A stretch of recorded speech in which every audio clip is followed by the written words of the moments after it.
Hello friends, അബിയാണ്. എല്ലാവർക്കും പുതിയൊരു വീഡിയോയിലേക്ക് സ്വാഗതം. Think and positive, change your life.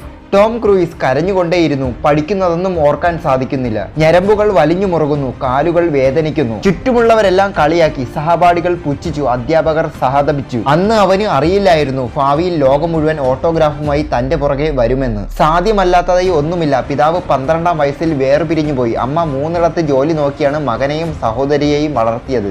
പഠന വൈകല്യം മറച്ചു വയ്ക്കാൻ ടോം ക്രൂയിസ് ശ്രമിക്കുന്നു, പക്ഷേ പരാജയപ്പെടുന്നു. ഈ കാരണങ്ങൾ കൊണ്ട് സ്കൂൾ മറന്നു. ഇതായിരുന്നു പിന്നീട് ക്രൂയിസിന്റെ ബാല്യം. അവന്റെ ഗൃഹപാഠങ്ങളെല്ലാം അനുജത്തിയാണ് എഴുതിയിരുന്നത്. പഠനത്തെ അവൻ ഒരുപാട് സ്നേഹിച്ചു, ഓർമ്മിക്കില്ലെന്ന് മാത്രം. ബേസ്ബോൾ, ഫുട്ബോൾ, ബാസ്കറ്റ്ബോൾ ഇവയിലെല്ലാം പരാജയങ്ങൾ, പഴികൾ. തുടർ വിദ്യാഭ്യാസത്തിന് പ്രാഥമിക യോഗ്യത ഇല്ലാത്ത ടോം ക്രൂയിസ് ലോസ് ഏഞ്ചൽസിലേക്ക് തിരിക്കുന്നു, അഭിനയം പഠിക്കാൻ വേണ്ടിയിട്ട്. പക്ഷേ അവിടെയും പരാജയം. കാരണം ടോം ക്രൂയിസിന് സ്ക്രിപ്റ്റ് ഓർത്തുവെക്കാൻ സാധിക്കുന്നില്ല.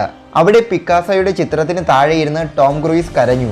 ഒരു നിമിഷം തന്റെ അമ്മ പറഞ്ഞ കാര്യം ഓർമ്മിച്ചു. നിനക്ക് ഏറെ കഴിവുണ്ട്, അതുകൊണ്ട് ഉപേക്ഷിക്കരുത്. ടോം ക്രൂയിസ് ഉപേക്ഷിച്ചില്ല. തന്റെ ബലഹീനതയേക്കാൾ വലുതായി ആ ഒരു നിമിഷം മുതൽ തന്റെ ആത്മവിശ്വാസം. 1953 തന്റെ ആദ്യ ചിത്രമായ റിസ്കി ബിസിനസ്സിൽ അഭിനയിക്കുമ്പോൾ മറുവശത്തൊരാൾ സ്ക്രിപ്റ്റ് വായിച്ചുകൊണ്ടേയിരുന്നു. 3 വർഷത്തിന് ശേഷം തന്റെ ബാങ്ക് ബാലൻസ് കോടികൾക്ക് അപ്പുറമായപ്പോൾ ടോം ക്രൂയിസ് മത്സരിച്ചു. ഹോളിവുഡിലെ കോടീശ്വരനായ നിർമ്മാതാവായി, ശക്തനായ നടനായി, മികച്ച പൈലറ്റായി. കാരണം ടോം ക്രൂയിസിന് ഒരിക്കലും തോൽവി സമ്മതിക്കാൻ കഴിയുമായിരുന്നില്ല. പോസിറ്റീവായിട്ടുള്ള കാര്യങ്ങൾ ചിന്തിച്ചാൽ പോസിറ്റീവായിട്ടുള്ള കാര്യങ്ങൾ തന്നെ നടക്കുമെന്ന് ടോം ക്രൂയിസ് നമുക്ക് കാണിച്ചു തന്നു. അപ്പോൾ അടുത്തൊരു വീഡിയോയിൽ കാണാമെന്ന പ്രതീക്ഷയിൽ മാജിക് മീഡിയ 123 സൈനിങ് ഔട്ട്.